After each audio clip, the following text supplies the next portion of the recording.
Hey guys, Tony here. So I did want to do a really quick SHIBA TA update. We just had a massive candle from 48, or sorry, what is it? From 45 lows to 48 right now. And it does look like we are going to be closing, or we already closed on the 30-minute. Yeah, we just closed a 30-minute bullish candle, 30-minute, well, technically an hour ago.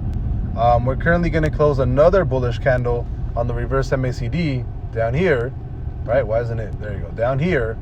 And we also have the Stoke getting ready to run again to the upside. So I think as of right now, we might be actually able to see to have Shiba Inu break these highs of 49 something, especially with Bitcoin dropping down to 60K again. So keep in mind that a lot of the correlation right now is Bitcoin drops, Shiba Inu tends to actually run a little bit to the high side.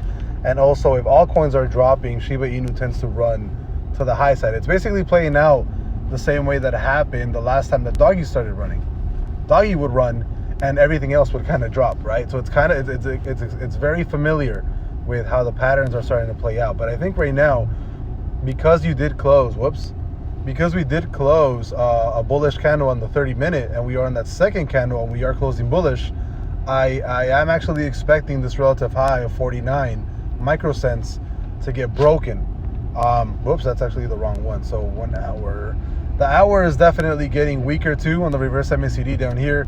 So keep in mind, if we do cross bullish on the 1 hour and we're bullish on both the hour and the 30-minute, I fully expect us to go all the way back up to 49 microcents.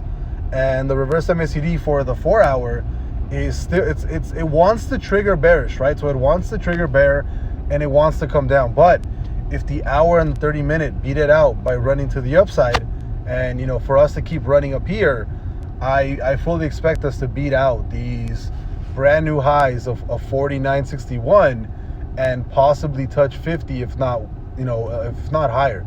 I think my next price target would probably be somewhere around this range of 54, 55, 53, if these relative highs of 49 microcents actually get broken to the high side. And I fully expect us to go up here if this relative high right here gets broken. So I'll see you guys later. Bye-bye.